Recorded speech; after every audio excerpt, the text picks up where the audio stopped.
Welcome to Small Arms Solutions. Today we're looking at a rifle that I have to say I am extremely excited about. I have seen this rifle overseas. I've actually been to Croatia probably 3 times with the Croatian military over there and at some different trade shows. And I had had the opportunity to see the VHS rifle many, many times. I was always very impressed with it. In fact, one of the first times I saw this was at a trade show, and they had the rifle sitting in a gigantic tube of water. The rifle was, very, very impressive. Now, I'm not a bullpup fan. I definitely will say that. Many people do know that. But I have to say, I really enjoyed the feel of the VHS. And God knows I was hoping they were going to bring it to the U.S. But, we're looking at probably, 6 or 7 years ago when this first happened. Well, however, it is now here. And thanks to Springfield Armory for bringing in the VHS. They call it the Hellion. Hellion, I'm not sure where the name came from. I prefer just to be called the VHS, what it is, but that's without saying they are calling it the Hellion. So I'll give you a bit of a background of where this rifle came from. After the breakup of Yugoslavia at the Croatian War, the Croatian Army is using the M70 Zastava AK-type rifles. And IM Metal created the bullpup variation of the rifle chambered 7.62x39. Examples were developed and delayed by IM Metal, and IM Metal now became HS Product. Now, again, product is spelled Produkt. So in 2003, another prototype was made very similar to the French FAMAS. And again, the French FAMAS is probably my least favorite of all bullpups. 2005, the rifle was presented to the Croatian Ministry of Defense. 2007, the Croatian Ministry of Defense placed an order for 50 rifles, which were tested by the Croatian troops deployed in Afghanistan. In 2008, HS Product introduced the final version as the VHS rifle, model ordered by the Croatian Army. 2009, additional 2,000 rifles were ordered. 2012 and 2013, 3,600 VHS rifles were in service, 2014, 2,000 more. The current numbers, we just don't know of what they are. The current model that we see here is the VHS-D. So military rifle, which you're seeing photographs of, was 5.56 millimeter, weighed about 7.5 pounds. You have a barrel length of 19.7 inches with an overall length of 30.1 inches. Now, this operating system is a short stroke gas piston, which we'll be able to see when we take it apart. And we also have an adjustable gas valve for suppressed and unsuppressed on there. The Croatian service rifle took G36 magazines. That was the way the original one was designed. Now, this one here that came into the United States, the Hellion, utilizes mil standard Stenag AR-15 M16 type magazines. Iron sights with a mil standard 1913 rail. They were safe semi-automatic, charging handle, rotating bolt, and also ambidextrous, meaning they can eject from either the right or the left-hand side, which we're going to see much more closely once we take a look into this rifle. Barrel is cold hammer forged when turning 7-inch twist, so we'll take any NATO ammunition up to 77 to 80 grains. So now we're looking at January of 2022 when this comes into the country. Again, when I saw this, I was very much ecstatic. They had made a couple changes to it versus what I had saw in Croatia. The first one was the fact that it took the Stenag magazines, and the second one was a removable pistol grip. When this one came in, it had a BCM gunfighter pistol grip on it. I don't like that pistol grip one bit, so I put my Magpul Mayat on it, and this thing just feels so much better to me. So this is the only thing that really changed on it was the pistol grip. Now, if we go a little bit into Springfield's relationship with HS Product, back, I would say around 1994, 95, 96, in that time period, HS Product was trying to import their HS9 pistol into the United States, which many people looked at it as a Glock with a grip safety. The pistol was military grade. It was used by the Croatian military. Well, evidently Springfield Armory took a look at that and thought that there's a lot of potential in this pistol. They got with HS Product, and then they became the sole importers into the HS Product pistols, and they became the Springfield Armory XD series. So you had the relationship to begin with. Well, fortunately, that relationship fruitioned in 2022 with bringing in the VHS. Again, they call it the Hellion. I'm calling it the VHS because to me that's really what it is. Now, of course, for this to be brought into the United States, you had to have certain parts that were made in the United States. So some of the major parts that were changed from the VHS were the folding backup sights. These were a little bit different. These are vastly improved from the original one. Again, the grip, this takes AR pistol grips. You can take any one that you want on it. And it also utilizes an M-lock handguard in the front here as well, rather than the standard mil standard 1913. And again, we have the Stenag magwell. So now we start looking at some of the ambi features on here. First off, we have the charging handle. The charging handle can be pulled right or left. You'll also see when we take this thing apart an ambidextrous ejection system. You can actually switch from left to right hand side, and you have a way to keep the opposite side covered up so you don't get any gas in your face. We also have an ambidextrous bolt release on the bottom. Ambidextrous safety. So this rifle here is completely and fully ambidextrous. You have the adjustable gas system on here, which you have, again, you have suppressed and unsuppressed. And this is a threaded barrel, which we pulled off the original flash hider, and we put on an ASR brake, and I have my Silencer Co. Chimera suppressor on here. It also has a Silencer Co.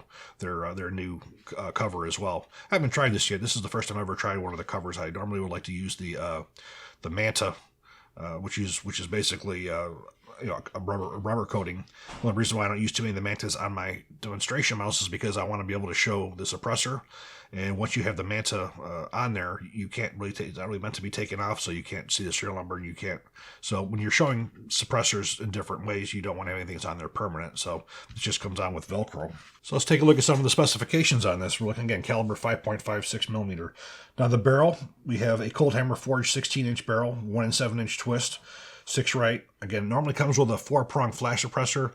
And again, the four-prong flash suppressor is much more desirable for as far as flash elimination and more like a bird cage. But the problem with the 4 prongs is they can catch on things, and people tend to use them for things that they shouldn't, like opening up ammo crates and such. So in the U.S., we got rid of the 4 prongs or 3 prongs just because they were being used in our bending barrels. But again, that was removed to put on the ASR brake. Again, the sights to engage, we just press the button. And now we have the engaged, the folding rear sights. Excellent sights. This is more of a rotating type diopter type, so you can adjust the rear as well. Push that back down, it's unlock. Push the lever back down to unlock. So we have a stock. This is also unusual for as far as most bullpups go. You do have an adjustable stock that goes into different positions. So it's basically 5 positions. So again, you're somebody large like me, you have that. You also have a cheek well on here as well to rise to use with an optic. Again, we have an M-LOK polymer handguard on here. We talked about all the features on here. The overall length is 20.25 inches to 29.75 inches, depending on the length that you have your stock engaged, with an MSRP of $1,999. So overall, the price I thought definitely was fair with it for what you're getting. So now we're going to take this thing apart, and we're going to start looking at some of the individual things about it. So again, we have our ejection port on the right-hand side. We have one on the left-hand side as well, and when we take it apart, we'll be taking a look at that. The optic I chose on here was the Steiner optic. This is a red dot only. Excellent optic. It was very good for this type of a rifle. I'd also put an Enforce type tactical light on here. So manipulation is we have the charging handle, which can be done left or right-hand side. You also have a manual bolt catch. So when the rifle fires its last shot, the bolt will hold open to the rear. You have your magazine release right here. You pull down, insert your loaded magazine, and to load, you push these 2 buttons together, and that releases it. Now, this is a little bit awkward. This is, I guess, probably if I do have to have any kind of a critique on it, it would be this. This is a very strange type of a release, but it's like anything else. Once you train with it, it works for you just fine. Again, coming from using AR-15 M16s, this is definitely a little bit different. You have your ejection port cover on it as well. Your magazine release is right here, Stenag magazines. Now, I've tried this with several different kinds of magazines, everything from standard GI to Magpul to Lancer, and got even, let me see, HK high performance magazines, Amend, OK Industries, you pretty much name it. I probably had 8 or 10 different magazines. Everything worked without a problem. You have a relatively short magazine well in the front here, so you don't have the problems like you would with an H&K. So those are really the main features you have on here. I do have some 1913 rail panels on here. This is sort of like a carrying handle, but not so much. But this will remove as well. So let's take this thing apart and see how it works. Now basically we have some pins. So we push inward on this pin right here. Pull that, and now we take our stock assembly off. We remove the sling from this. So once we do that, now we can remove the bolt carrier group.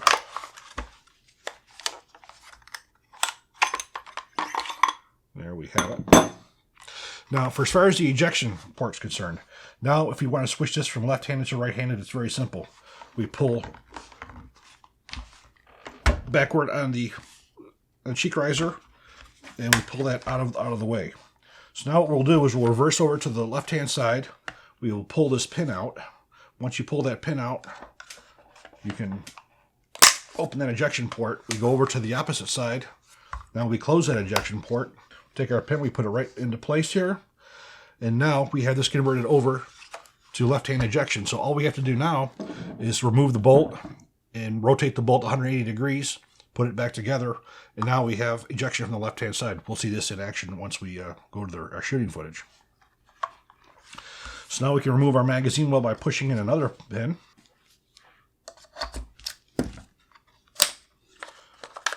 Remove our magazine well. Now we can remove our handguard by pushing in another pin.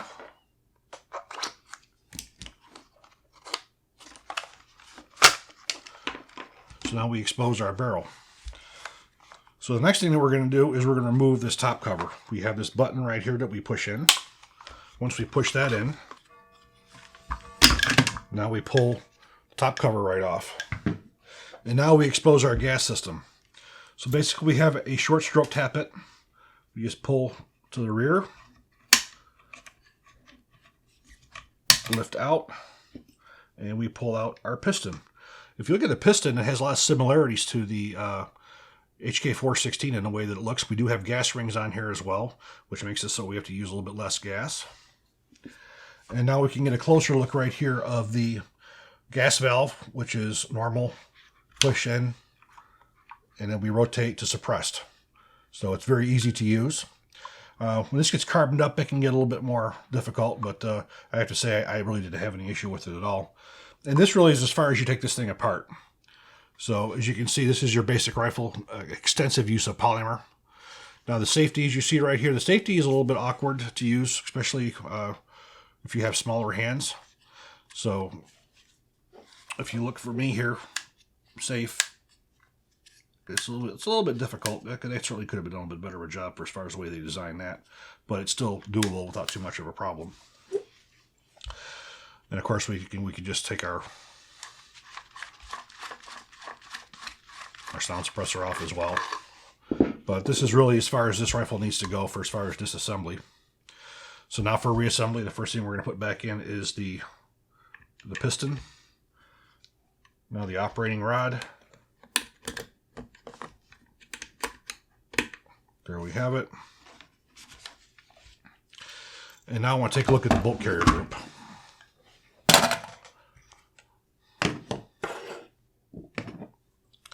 So basically you have a very much a reversed AR-18 style bolt carrier group. So for disassembly, it's very simple, very much so like any other. You have a firing pin retaining pin. You do have a firing pin lock on here as well, which is a lever you lift up, which holds the firing pin in place. So basically make sure that by this action going forward, there isn't enough inertia on there to set off a cartridge. So basically, unless the hammer strikes and engages this this firing pin lock, there's no way for the firing pin to move forward. Now we lift out our cam pin, and now we pull our bolt straight out. So as we can see, there's no notch in here to restrict your way you put this bolt into the carrier. So if you want to shoot right, your ejector's on the right. You want to shoot left, you make sure you put your ejector on the left-hand side. So overall, very, very easy to clean, very, very simple. So it's a little bit trickier getting that cam pin back in. So again, I'm right-handed, so we're going to leave it in the right-hand setting.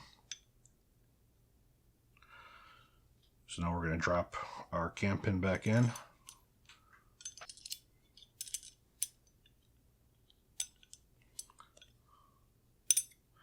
Okay, then we drop our cam pin back into place. Rotate back upwards. We have to lift upward on the firing pin block. Drop that in like so. Then we drop in our firing pin retaining pin. Now our bolt carrier is back in position, and it's for right-handed shooting. So again, we're going to fix this to go back over to right-handed because that's what I am. So we close the port on the left-hand side. Pull out our locking pin, insert it back into place, and pop that right open. So first thing we're going to do is we're going to put back on here is our top. Our top includes the charging handle. Also, it has QD latches on there as well. Also, a ring out in here for a sling. Another ring on the other side for the sling. So we engage the notch right there.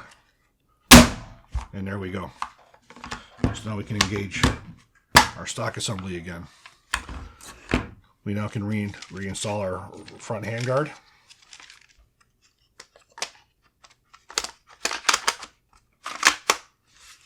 Just push our pin in there. We can insert our magazine well. Now, we do believe that there's two different magazine well adapters, one for the G36 magazine and one for the 5.56. And I do hope that we see the magazine well adapters coming in for the G36 magazine so we can make this thing a little bit more close to what the actual service rifle is.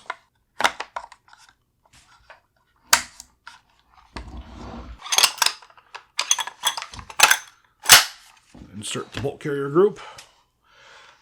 Now, this can be a little bit of a pain because you have to align the recoil spring, and this goes in the back of the bolt carrier group.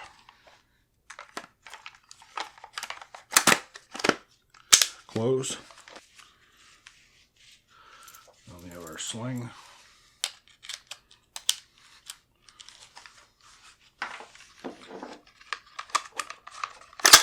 Do our function check, make sure it's clear.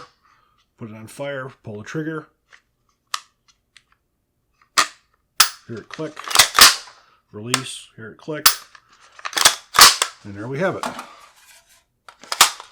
I think what we're going to do now is take this to the range and we're going to see how it shoots.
In total, we fired over 3,000 rounds.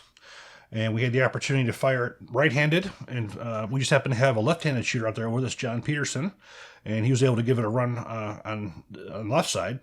And I think John was quite pleased to see a rifle that was actually built for him, because he was able to shoot left-handed and not get gas in the face. And we also shot suppressed and unsuppressed. And reliability was, there was absolutely no issues with any of the 3,000 rounds that we fired. That ammunition we fired was a combination of XM193 by Federal, Black Hills ammunition, 55 grain OTM, and 5.56 millimeter full metal jacket. We had Remington 223 full metal jacket. We had Black Hills 77 grain OTM, and we had 200 rounds of the SIG 77 grain. My best group with this, unfortunately, the target was destroyed in the rain that day. My best group was about 1.5 inches with Black Hills 5.56 millimeter 77 grain OTM Mark 262. But overall, this rifle, you have your critiques for as far as the way the system does work. Again, I'm looking at it from the point of somebody who's used to an M16. This is totally different from anything that I'm used to. But I'm sure for the Croatians, who this is their rifle that they train on, none of these issues are problems for them. For as far as bullpup's concerned, this is a nice rifle. I do enjoy shooting it. The reliability, the accuracy, suppressed. It's certainly a good combat grade weapon. But we're going to be having an upcoming video where we're going to be doing a little bit of a comparison between this, the Tavor, as well as the Steyr AUG. And we're going to put them through their paces, and we're going to see which one I prefer. Now, again, it'll be what I prefer based on what my criteria would be. So you can look forward to that video coming up in the future. I'm really grateful that Springfield Armory brought this in. Again, I was drooling over this in Croatia when I was there 3 times in the past. It shows, working with their military over there. Unfortunately, I never got a chance to fire one until I got over here, and we got this one, and I was not disappointed. So I hope you all enjoyed this video. If you do, please click like, please subscribe, but even better, share. Thank you.